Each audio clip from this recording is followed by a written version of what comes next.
সত্যপাল মালানি, উল্লাসনগর। আমার ধারণা ডক্টর জাকির নায়েক শ্লোক নিয়ে খেলা করছেন। উনি শুধু শ্লোক নিয়ে খেলা করছেন। ইসলাম এই পৃথিবীর মানুষকে ভাগ করেছে দুই ভাগে, একটা হলো মুমিন, আরেকটা হলো কাফির।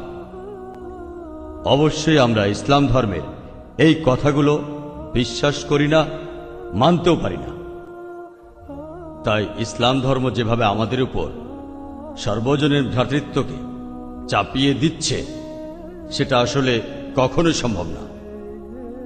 ইসলাম মানুষের মধ্যে শুধু বিভেদ তৈরি করে।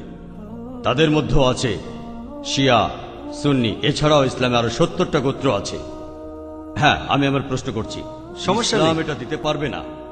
পৃথিবীতে একমাত্র হিন্দু ধর্মই আমাদের সর্বজনীন ভ্রাতৃত্ব উপহার দিতে পারবে।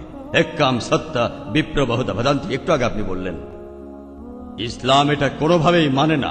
গরু হত্যা করছে, কাফির হত্যা করছে, তাদের সম্পত্তি কেড়ে নিচ্ছে, লুট, নারী নির্যাতন। ইসলামই বলে ভ্রাতৃত্ব, তাহলে কিভাবে আসবে? আপনার মুখে ভ্রাতৃত্বের কথা আসলে শুধু শ্লোক নিয়ে খেলা করা। আপনি আসলে হিন্দু ধর্ম বলতে গিয়ে ইসলাম ধর্ম বলে ফেলেছেন। ভাই, আপনি বেশ কিছু মন্তব্য করেছেন। আর ইসলাম বলে ইন্নাল্লাহ মা'আস সাবিরিন, নিশ্চয়ই আল্লাহ তাদের সঙ্গে আছেন যারা ধৈর্যশীল। ভ্রাতৃত্ব বজায় রাখতে গেলে আপনাকে ধৈর্যশীল হতে হবে। ধৈর্যশীল যদি আমরা না হই, তাহলে ভাইয়ের সাথে ভাইয়ের যুদ্ধ লেগে যাবে। ইসলাম বলছে সূরা আল বাকারার 153 নম্বর আয়াতে আছে, ইন্নাল্লাহ মা'আস সাবিরিন, নিশ্চয়ই আল্লাহ ধৈর্যশীলদের সঙ্গে আছেন। আর ভ্রাতৃত্ব বজায় রাখতে চাইলে ধৈর্যশীল হতে হবে। আর আমি এখানে উপস্থিত গুরুজনদের শ্রদ্ধা করি। তিনি হয়তো হিন্দু ধর্ম সম্পর্কে ভালো জানেন, তবে দুঃখিত যে আমি তার সঙ্গে একমত নই। ইসলাম সম্পর্কে তার জ্ঞান কিছুটা কম। আর ওনার সাথে আমি একমত যে ইসলাম ধর্মে মানুষকে দুই ভাগে ভাগ করা হয়। একটা হলো যারা বিশ্বাসী মুমিন, আরেক দল হলো কাফির, উনি যেভাবে বললেন। আর প্রত্যেক ধর্মেই দুই প্রকার মানুষ আছে, এমনকি হিন্দু ধর্মেও হিন্দু আর অহিন্দু।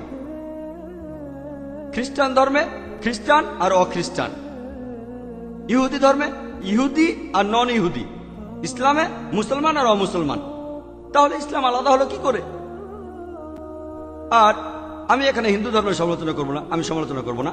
কিন্তু আজকের এই লেকচারে আমি হিন্দু ধর্ম নিয়ে কথা বলবো, কারণ আমি বিভিন্ন ধর্মের একজন ছাত্র হিসাবে আমি বেদ পড়েছি, আমি উপনিষদ পড়েছি। তবে এখানে ছোট্ট একটা মন্তব্য করি। হিন্দু ধর্মগ্রন্থ বেদে আছে যে এই মানুষ জাতি সৃষ্টি হয়েছে সর্বশক্তিমান ঈশ্বরের 4টি অংশ থেকে। তার মাথা থেকে এসেছে ব্রাহ্মণ, বুক থেকে